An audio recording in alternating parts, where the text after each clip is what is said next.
Bismillahirrahmanirrahim. Assalamualaikum warahmatullahi wabarakatuh. Semangat pagi, salam sehat. Apa kabarnya hari ini? Semoga tetap diberikan kesehatan dan tetap diberikan semangat, sehingga pada hari ini kita bisa fight ya untuk mengikuti materi atau pembelajaran promosi kesehatan. Materi atau pembelajaran promosi kesehatan pada hari ini adalah merupakan materi yang ke-12 ya. Kita akan belajar untuk membuat media promosi kesehatan. Ya, jadi nanti outputnya adalah Anda bisa membuat media ya, salah satu media promosi kesehatan, baik poster, baik itu leaflet atau media yang lain ya.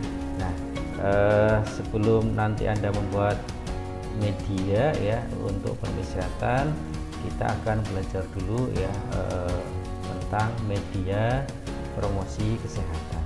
Nah, bagaimana sih cara membuat media promosi kesehatan yang baik? Seperti apa ini biar media yang Anda buat, biar media yang kita buat itu menjadi baik, menjadi menarik ya, seperti apa? Nah, media promosi kesehatan yang baik itu adalah media yang mampu memberikan informasi ya atau pesan-pesan yang sesuai dengan tingkat penerimaan.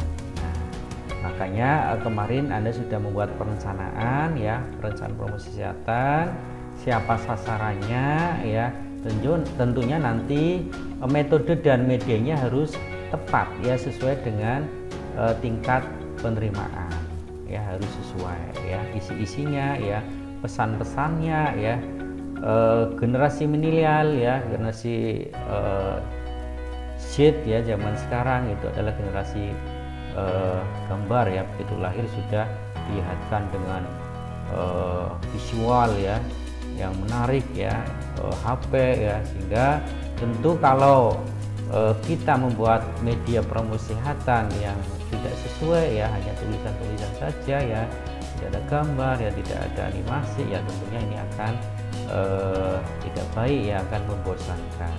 Makanya harus disesuaikan dengan tingkat penerimaannya ya. Nah, dasar pemilihan media promosi kesehatan itu adalah didasarkan pada selera halayak sasaran ya, seleranya ya, jadi harus disuruh ya seleranya seperti apa. Jadi bukan pada selera pengelola program atau pengambil putusan ya, jadi bukan selera yang akan buat ya seperti apa, tetapi harus disesuaikan dengan sasarannya ya, sasaran programnya atau halayak sasaran. Nah, kemudian harus memberi dampak yang luas ya, atau menjangkau halayak sasaran ya, dengan tingkat frekuensi, efektivitas dan kredibilitas yang tinggi ya. Kemudian disampaikan secara menarik ya, dan harus menarik ya, dengan frekuensi yang sering ya, kemudian dilakukan secara serempak dan terpadu sehingga akan mendapatkan cakupan ya, frekuensi dan efektivitas pesan ya, dan komunikasi yang baik. Nah, ini adalah dasar ya, dari dasar pemilihan media promosi kesehatan ya. Jadi harus baik ya, harus menarik dalam membuat media promosi kesehatan. Nah, ini capaian pembelajarannya, yaitu mahasiswa dapat mengetahui ya tentang media ya, media promosi kesehatan ya, nanti ada apa saja yang termasuk dalam media promosi kesehatan. Kemudian nanti tentu di sasaran akhirnya adalah nanti mahasiswa dapat membuat media promosi kesehatan ya, nanti ada tugas ya, ada praktek untuk membuat media promosi kesehatan. Nah, pengertian ya, jadi pengertian media itu adalah alat yang digunakan oleh pendidik ya dalam menyampaikan bahan pendidikan ya, jadi alatnya yang dipakai ya dalam menyampaikan bahan pendidikan atau pengajaran. Ini bisa juga disebut sebagai alat peraga ya. Kemudian saluran yang digunakan untuk menyampaikan pesan-pesan kesehatan kepada sasaran ya. Jadi media, tempat, saluran ini yang dipakai untuk membuat atau menyampaikan pesan-pesan biar bisa diterima oleh masyarakat atau oleh sasaran ya yang mendapatkan promosi kesehatan. Ini adalah media promosi kesehatan. Nah, kemudian tujuannya adalah yang pertama sebagai alat bantu ya, sebagai alat bantu dalam pendidikan atau latihan atau penyuluhan. Kemudian untuk menimbulkan perhatian terhadap suatu masalah ya, agar halayak sasaran itu lebih tertarik ya terhadap apa yang kita berikan, apa yang Anda promosikan, maka ini harus membuat sebuah media ya. Jadi media ini bisa menimbulkan perhatian ya. Semakin medianya bagus, maka akan dapat menimbulkan perhatian yang baik dari halayak sasaran. Kemudian yang ketiga adalah untuk mengingatkan suatu pesan atau informasi ya. Kemudian yang terakhir untuk menjelaskan fakta-fakta, prosedur dan tindakan. Ini adalah tujuan dari pembuatan media promosi kesehatan. Nah, kemudian manfaatnya adalah yang pertama bisa menimbulkan minat sasaran pendidikan ya. Dengan adanya media yang menarik, maka tentu ini masyarakat ya atau sasaran ya ini bisa menjadi lebih tertarik, menjadi lebih minat untuk mengikuti program promosi kesehatan. Kemudian mencapai sasaran yang lebih banyak ya, lewat video, lewat televisi ya, tentunya ini akan bisa mencapai sasaran yang lebih banyak ya, sampai ke tingkat desa-desa ya. Kemudian merangsang sasaran untuk meneruskan pesan yang diterima kepada orang lain ya. Kemudian bisa mempermudah penyampaian informasi ya, dan yang terakhir mempermudah penerimaan informasi. Ini adalah manfaat dari media ya promosi kesehatan. Dan berikutnya, nah ini jenis-jenisnya ya. Jadi jenisnya ini ada media cetak ya.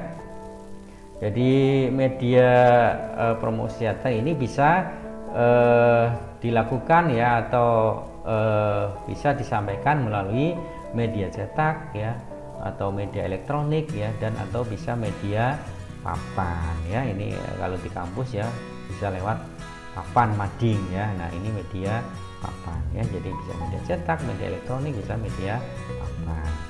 Nah, media cetak ini contohnya apa saja ya? Media cetak itu adalah bahan atau segala yang dicetak ya. Misalnya adalah booklet ya. Anda sudah tahu booklet ya. Booklet kali ini dalam bentuk buku ya, buku baik berupa tulisan ataupun bisa berupa gambar-gambar, atau juga bisa dua-duanya ya, tulisan dan gambar, agar lebih menarik ya. Kalau generasi Y tadi ya, maka harus disertai dengan gambar-gambar yang lebih menarik. Tentu kalau tulisan saja akan bosan ya. Nah, kemudian ada leaflet ya, atau brosur. Ini berupa lembaran yang bisa dilipat ya, yang sering Anda buat ya, itu ada leaflet ya. Itu berupa lembaran yang dilipat. Ini adalah masuk di media cetak. Kemudian ada flip card dalam bentuk lembar balik ya. Nah, lembar balik itu adalah flip card. Kemudian bisa poster ya, yang Anda kemarin buat ya. Ini berisi pesan atau informasi kesehatan yang ditempel di kendaraan ya, bisa papan pengumuman bisa ya, atau di mana-mana ya, atau di tembok atau di mana ya, poster ini bisa Anda buat ya. Ini adalah media termasuk media cetak. Nah, kemudian bisa foto ya, kemudian bisa rubrik atau tulisan pada surat kabar atau majalah. Itu adalah penyampaian informasi ya, promosi kesehatan lewat media ya, terutama media cetak. Nah, ini media elektronik ya, contohnya adalah lewat televisi ya. Lewat televisi ini tentu akan menjangkau ya seluruh pulau ya, seluruh pelosok ini, dalam bentuk bisa dalam bentuk sandiwara, sinetron ya, forum diskusi ya, ceramah, kuis, iklan dan lain-lain ya. Kemudian ada radio ya, kalau zaman dulu sebelum ada televisi maka ada radio ya, hanya berupa suara ya. Kalau televisi sudah ada suara, sudah ada gambar, tentu lebih menarik ya. Kemudian ada video, ada slide, ada HP. Ini dulu sebelum ada LCD ya, sebelum ada komputer, ini dosen ya atau guru ini ketika memberikan materi ya, ini lewat OHP ya, overhead proyektor ya. Ini pakai kertas transparan yang ditulis ya, kemudian di sini akan dinyalakan ya, kemudian cahayanya akan dipantulkan ya ke papan atau ke tembok ya. Ini tentu kurang menarik ya dibandingkan yang sekarang dengan LCD dengan komputer. Pada zamannya ini akan terlihat menarik sekali ya, daripada yang hanya ditulis di papan tulis ya, seperti kapur ya, spidol ya. Ini ini akan menarik ya. Tetapi di zaman now ya, di 4.0 ini tentu ini sudah tidak ada lagi ya. Nah, sebagiannya ada LCD ya, ada internet ya, ada komputer. Nah, ini adalah media elektronik. Kemudian media papan ya, media papan adalah billboard yang dipasang di tempat-tempat umum yang berisi pesan atau informasi kesehatan. Ini dapat pula dipasang pada kendaraan seperti bus atau taksi ya, di atasnya bisa ya ditulisi ya. Nah, tentu ini sudah tidak praktis lagi ya untuk media papan ya. Ini medianya sekarang sudah pakai digital ya, elektronik ya, digital ya, tulisan jalan ya. Nah, kemudian ini langkah-langkah penetapan media promosi kesehatan ya. Yang pertama adalah tentu menetapkan tujuannya ya, tujuannya mau ngapain, kita mau buat apa ya. Kemudian yang kedua menetapkan segmentasi sasaran ya, sasarannya seperti apa. Yang ketiga memposisikan pesan ya, pesan yang akan disampaikan ya seperti apa ya. Kemudian menentukan strategi ya, positioning ya, strategi yang ketika kita sudah memposisikan pesannya ya, kemudian kita akan menentukan strategi dari pesan tersebut ya. Strateginya agar pesan ini bisa tersampaikan maka harus seperti apa. Nah, kemudian yang terakhir adalah memilih media promosi kesehatan. Nah, ini ya, medianya harus baik ya, agar bisa diterima dengan baik oleh masyarakat, agar lebih menarik ya, sehingga tujuan yang akan kita tetapkan ya ini bisa tercapai ya. Ya baik, saya kira itu ya untuk materi promosi kesehatan ya, media dari promosi kesehatan ya. Nanti ada tugas ya untuk membuat media promosi kesehatan ya. Jangan lupa untuk mengikuti setiap kegiatan yang ada di Healthy. Kalau belum paham ya atau ada pertanyaan, silakan bisa ditanyakan di forum diskusi. Saya akhiri, cukup sekian ya, terima kasih. Wassalamualaikum warahmatullahi wabarakatuh.